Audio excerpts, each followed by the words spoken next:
وقت ست البيت تصوم كل العيلة بتتدلل. اليوم رح أورجيكم سفرتي بعد ما صمت بهذا اليوم. رح نعمل أطيب المأكولات، سفرة هيك بسيطة بس غير شكل.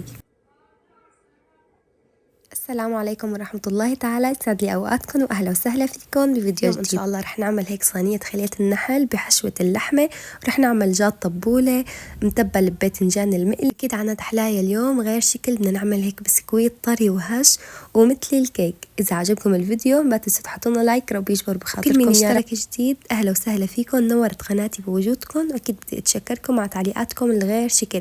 في عندي هون قناة ماسة شيف وقناة لما اللايف ستايل، حبوا إن أذكر اسمهم، أهلا وسهلا فيكم جميعا. رح نبدأ أول شي بالعجينة. عندي هون كوبين مي دافية، أو بتحطوا كوب حليب وكوب مي دافية. أنا لأنه بدي أحط معلقتين حليب بودرة، المي دافية مثل ما شايفين. حضيف عليهم معلقتين كبار من الخميرة الفورية مشان تختمر معنا الخميرة بسرعة. بضيف معلقتين من الحليب البودرة بدل الحليب السائل. بضيف عليهم معلقتين كبار من السكر، بحركهم شوي. تقريبا هي العجينة رح تاخد معنا كيلو طحين. رح بلش ضيف عليها الطحين. بسم الله. انا ما رح استخدم بيض بهي العجينة. هلا ضفت نص كمية الطحين، بحركهم شوي انه لسه بضيف ملح وزيت. بس نتوصل لهذا القوام خلص. رح اضيف كمالة كمية الطحين، حضيف نص معلقة كبيرة من الملح، وبدي ربع كوب من الزيت. هلا بنبلش ندعجن العجينه لحتى تتشكل عنا عجينه طريه. عجينه خلية النحل عجينه طريه، ما انا قاسيه ابدا مشان تطلع معكم هشه وقطنيه. هلا بعجنها وفرجيكم قوامها ان شاء الله. شايفين كيف العجينه صارت طريه مثل العلكه؟ احلاها ما شاء الله، كثير طريه وبنفس الوقت ما كثير عم تلزق. هلا رح كورها بهذا الشكل هيك. هلا بغطيها وبتركها ترتاح تقريبا لمدة ساعة، بحط حد الصوبيا مشان تختبر بسرعة.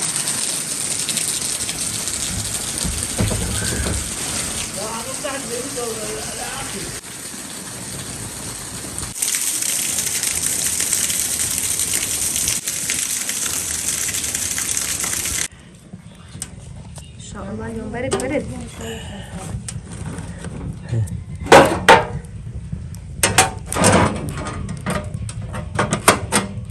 شفتوا اليوم كان يوم شتوي وبرد كتير، فشارين هالصوبيا وقاعدين حدا حطتها العجينة أمنت عليها مشان من هون محضر باقي التحضيرات تكون صارت جاهزة. ومرت عمو قالت لي هاتي نقي لك البقدونس، وانا قاعده اللي هي حماتي يعني نقت لي البقدونس الله يخلي لي اياها يا رب. وانا بقى بلشت بالتقطيع. كانت معنا جاي الكهرباء، كنت فرمتهم على ما كنت فرم الخضره، بتريح كتير. بس صراحه يعني الفرم الايد اطيب بالتبوله.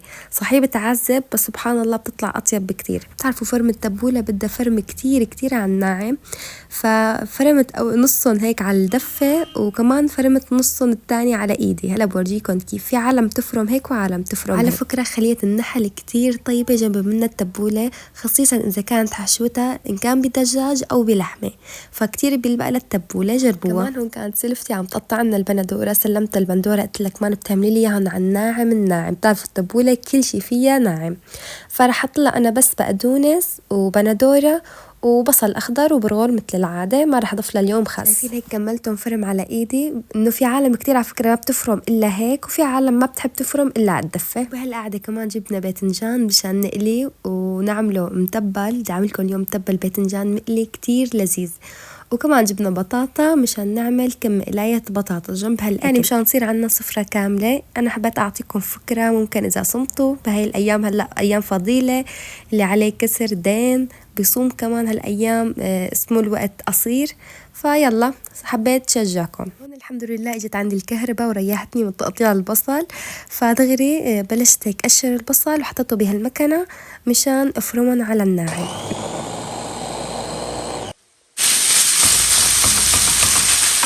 هون بلشت بتقلاية اللحمة، بس هيك تقلت عندي شوي، ضفت لها معلقة سمنة، وبعدين هلا ضفت لها البهارات المشكلة، رشة فلفل أسود ورشة ملح. وبقلبهم. اللي عم بعملها لخلية النحل. هلا في مرة سألتني وحدة سؤال رح جاوب عليها هلا بالفيديو مشان الكل يستفاد. قالت لي عم بعمل انا حشوة شيش برك، بحط البصل قبل ولا اللحمة قبل؟ هلا هي صراحة ما بتفرق، هلا هي ذوق. العالم بتخاف تقلي اللحمة اول شيء، بتخاف انه تحترق، فبتحط البصل اول بعدين اللحمة. اذا نحط البصل بالاول رح يدبل وبيستوي احسن، اما اذا ضفتوه فوق اللحمة بتحسوا البصل بضل انه مبين اكتر. فانتوا شوفوا اذا بتحبوا البصل واضح بقلب الحشوة حطوا البصل بعد اللحمة، اذا بتحبوا البصل ما يبين بقلب الحشوة بتحطوه اول شيء. فانتوا اختاروا الشيء اللي انتوا بتفضلوه. هلا انا ضفت معلقه دبس فليفله، ممكن تضيفوا فليفله خضراء كمان تطلع لذيذه. هيك قليتها شوي مع اللحمه وبعدين ضفت البصل، كتير بتعطي طعم ذكيه وظريفه. قولي على هالحشوه ريحتها بتستاهل القلب، المنظر لحاله بيحكي. قولي الحبيب هي كتير طيبة بتطلع مع خلية النحل. ممكن كمان تستبدلوا اللحم المفروم بالدجاج المفروم كمان، ممكن على الناعم أو مكعبات وتحطوا مع خضرة. كتير هي الحشوة بحبها صراحة مع الدجاج، لسه بلاقيها أطيب. فأنتوا شوفوا المتوفر عندكم. كمان بمقلاية دغري على جنب بلشت بقلي الباذنجان. هذا الباذنجان بدي دقه وأعمله متبل مثل ما قلت لكم. فبلشت أول شي بقلي الباذنجان، وبس خلص قلي باذنجان رح قلي البطاطا مشان كله يكون سخن على موعد الإفطار.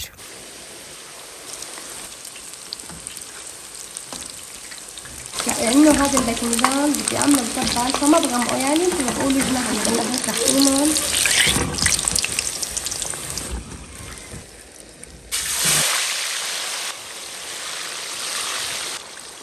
هيك. ما شاء الله اختمرت عندي العجينه بقى حجمها مثل ما شايفين. شايفين قد ايه نفخت؟ هيك بدي اياها مشان تطلع معكم هشه وقطنيه وطريه. هلا بفضي منها الهواء اول شي، بعدين ببلش بالتشكيل. دهن جاط البيركس اللي بدي اشتغل فيه بشوية زيت، وهلأ بلشت هيك بدي كور العجين كرات صغيرة مشان ناخد تقريبا نفس الحجم. بطن الايد هيك بتضغطوا عليها هيك ضغطة صغيرة دغري بتطلع معكم كرة جاهزة، وبيطلعوا معكم تقريبا كلياتهم بنفس المقاس. هلا دغري مباشرة بدون ما اريحهم رح ابلش هيك افردهم اما بايدي او بالشوبك اللي بدكن اياه، وبعدين بنحشيها وبنسكرها. شايفين هيك يعني ادوب عملتها بحجم قرص صغير. هلا رح ابلش هيك احشيها. الحشوه تركتها لتبرد شوي، اكيد مو سخن نار بس هو لانه برد فبتبين انه عم تطلع بخار. بسكرها هيك بهذا الشكل بحيث انه ما تفتح معنا ابدا. بنحافظ انه نعطيها هيك شكل دائري ومرتب لانه هي حتضل على الشكل اللي اعطيتوها اياه. هلا رح نصفهم بهذا الشكل بجاط البيركس. هدول انا مكورتهم بس كل شوي عم شيل وحط غيرهم.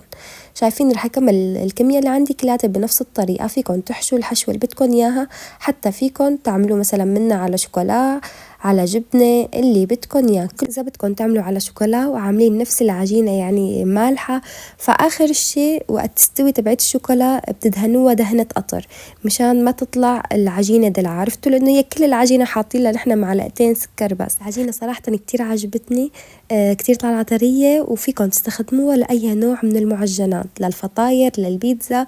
فسجلوها عندكم وإن شاء الله كتير رح تعجبكم. كمان كم وحدة هيك فردتهم على إيدي كمان حبيت ورجيكم.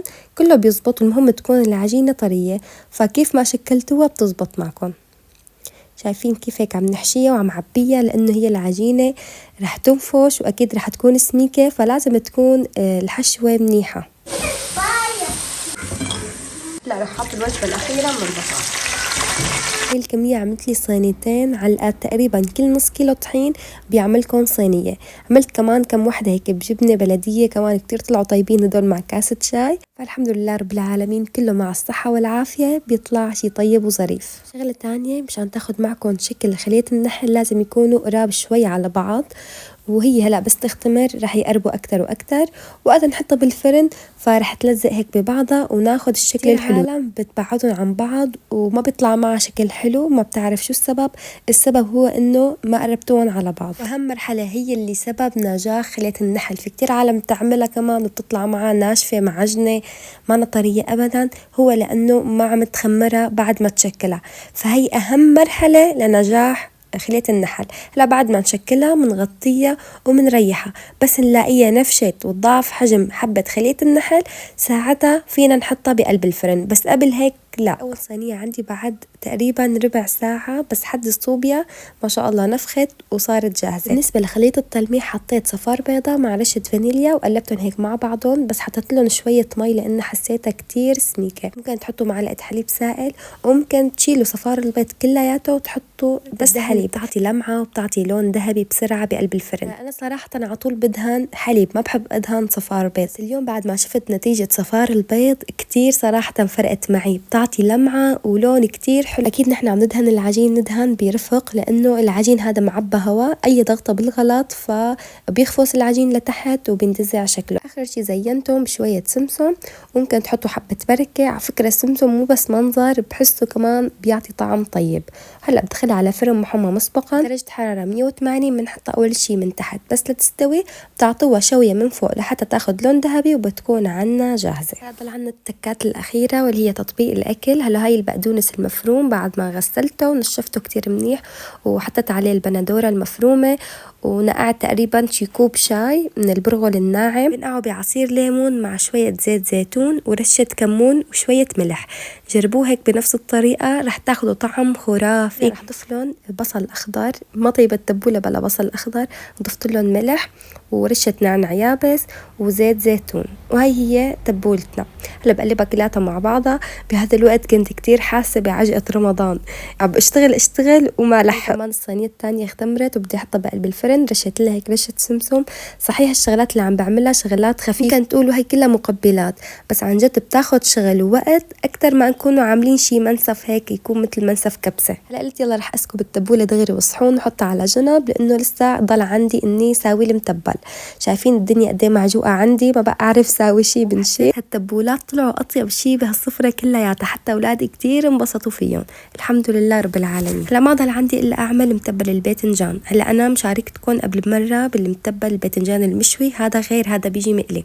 هلا حطيت اول شي الباذنجان المقلي، حطيت له ثوم وملح وحمص وشوية لبن وشوية طحينة. كتير لذيذ هذا، أنا بحبه خصيصا مع البطاطا المقلية. بالعادة على فكرة بدق الباذنجان على الأخير وبضيف عليه باقي المكونات، يعني مو شرط تستخدموا مكانه أبدا. هلا بس أنا كرمال يطلع معي ناعم كتير هيك مشان التصوير بيطلع أحلى، فاستخدمت المكنة ومباشرة هيك سكبتهم بصحون صغيرة. وهلا بدي زينهم بشوية بابريكا وأكيد بشوية زيت زيتون. وهذا هو الشكل النهائي لمتبل الباذنجان. مثل ما قلت لكم جربوه وإن شاء الله هيك رح تدعوا لي عليها لهالوصفة الظريفة اللطيفة. هذا كمان شكل خلية النحل بعد ما طلعت من الفرن، شايفين على هاللون وعلى هاللمعة، وطرية وقطنية وهشة، وشوفوا الطراوة ما شاء الله. فكرة الصينية الثانية لسه طلعت أحلى منها، نفخت لفوق الصينية بس ما لحق أتصور لكم إنه خلية النحل على فكرة ما طيبة تاكلوها سخنة، يعني بدكم تتركوها لتفتر شوي حتى فيكم تاكلوها. هذا كان الشكل النهائي لسفرتي لهذا اليوم، سفرة بسيطة والحمد لله على نعمة الصحة والعافية، والحمد لله نشكره تعالى دائما وابدا. بعد اني افتح لكم هيك قطعه مشان المصداقيه، بس كانت لسه سخنه نار، يعني المنظر لحاله بيحكي.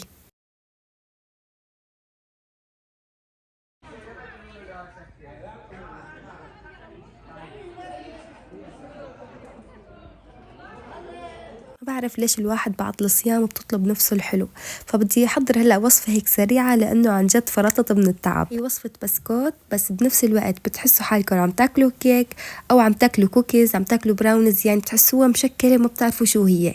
لذيذة جدا.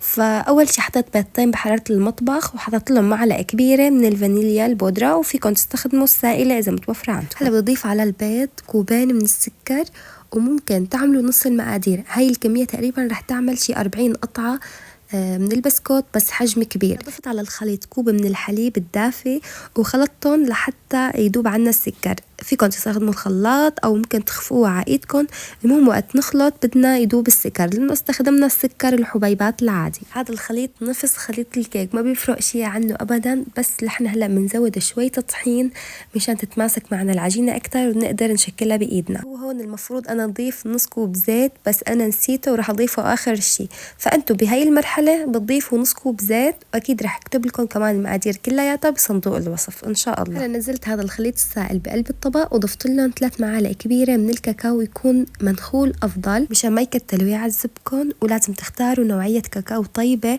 لأنه هو اللي بيجيب نكهة هاي البسكوت، فما تسترخصوا أبدا بنوعية الكاكاو. بعد ما داب عندي الكاكاو تماما بلشت بإضافة الطحين. هلا هاي الكمية رح تاخد معنا 4 أكواب ونص من الطحين.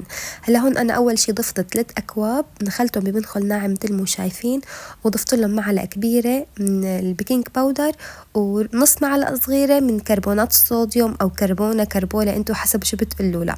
خلطتهم أول شي بالمضرب، شايفين قوامهم صار مثل قوام خليط الكيك. رجعت ضفت لهم كوب ونص، صار عندي يعني هلا 4 أكواب ونص. ضفت لهم تقريبا كوب من الشوكولا، هيك قطعته تقطيع ناعم مع رشة ملح صغيرة. وهون تذكرت بقى اني ماني ضايفة زيت فضفت نص كوب زيت. هلا الشوكولا مانو ضروري، بس عن جد بيعطي طعمه ولا أروع، وحتى بيعطي رطوبة لقلب البسكوت. فيكن تستغنوا عنه مثل ما قلت لكم، بس إذا بدكم شي طيب ولذيذ وتدعولي عليه نضيفوا كوب شوكولا. هي شوكولا قوالب أنا قطعتها هيك تقطيع ناعم مشان تدوب بقلب البسكوت وما تطلع هيك عم تقرط تحت الأسنان. ممكن تستخدموا الشوكولا الشيبس الجاهزة، يعني شوفوا المتوفر عندكم. بالنسبة لطريقة العجن ما بنعجن أبدا، بس بنلم العجينة لحتى تتشكل عنا وتصير بهذا القوام. ما بدي إياها أسمك من هيك. شايفين كيف قوامها؟ هلأ بحطها بالفريزر لمدة نص ساعة وفيني اشتغل فيها. حتى فيكم تعملوها من قبل بيوم وتاني يوم فيكم تشتغلوا فيها. هلا هي بتفكروها دبقة، بس متى ما ريحتوها بتصير بتشتغل معكم بكل سهولة. هلا بعد ما ارتاحت عندي العجينة حطيت صينية وعليها ورقة زبدة، ممكن تدهنوا بس صينية بشوية زيت بيمشي الحال. وانا هون دهنت البيركس هيك بشويه زيت، وبدي انزل عليه العجينه مشان توضح عليكم اكثر. حط قدامي هون هيك شي معلقتين زيت نباتي، مشان اذا لبكتني شوي العجينه ما بتلزق هيك بايدي ابدا. فمثل ما شايفين كل شوي غطس هيك اصابعي بشويه زيت وكورن بهذا الشكل. هيك لازم تكون الكرة كبيرة مشان يطلع معكم هيك قرص كبير ويطلع هيك قلبه هش وطري. رح كمل الكمية اللي عندي هيك كلها بنفس الطريقة. حتى فيكم تحشوها من قلبها شوكولا بتطلع شي فاخر من الآخر. أكيد من بعد الحبات عن بعضها لأنه رح تنفش ومشان ما يلزقوا على بعض. هاي شكل الصينية بعد ما صارت جاهزة. هلا بدخلها على فرن محمى مسبقا على درجة حرارة 180 لحتى تستوي. تقريبا بتاخد معكم شغلة 12 دقيقة بقلب الفرن. إذا كان الفرن اللي عندكم صغير ما تضطروا تشغلوا من فوق. إذا لقيتوها نشفانة ما بتشغلوا. إذا حسيتوها طرية كتير من فوق فبتشغلوا شغلة دقيقتين 3 لحتى تنشف وبتصير عندكم جاهزة. هذا شكل الصينية بعد ما طلع من الفرن. ريحتها ما شاء الله عبى البيت. شوفوا لي على هالمنظر، يعني شي عن جد خرافي من الآخر. ما بتعرفوا حالكم عم تاكلوا كيك بسكوت كوكيز، يعني شي أطيب منهم كلياتهم. جربوها كتير سهلة وبسيطة وناجحة إن شاء الله 100%.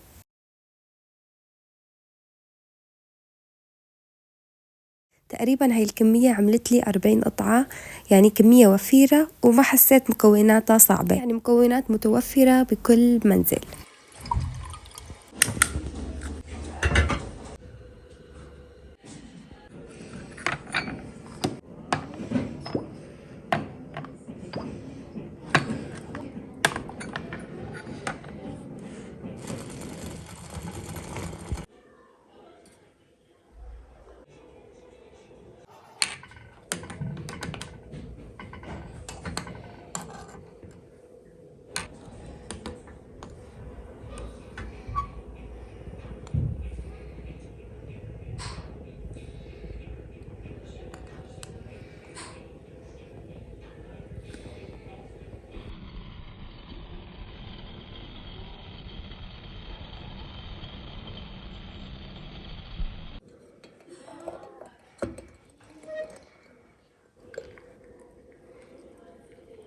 وهلأ صار بقى بدها فنجان قهوة بعد يوم صيام. الحمد لله، الله يتقبل منا جميعا يا رب العالمين. طبعا أنا ما بحب أشرب فنجان القهوة إلا ما أكون مصلية العشاء ومساوية المطبخ وخلص ما عاد عندي شي. هلأ ساعتها بشرب فنجان القهوة وآخر رواق.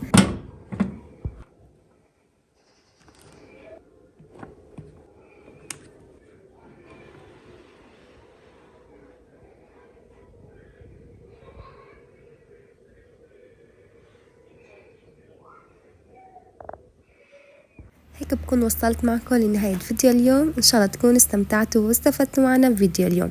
بس ضل عندي هلا بدي أورجيكم قلب البسكوت قديش هش وهيك طري وفلافي وغير شكل. اكتبوا لي رأيكم بالتعليقات، وبتمنى لكم أيام كلياتها خير وسعادة وبركة يا رب العالمين. انتظروني إن شاء الله فيديوهات جديدة، والسلام عليكم ورحمة الله تعالى وبركاته.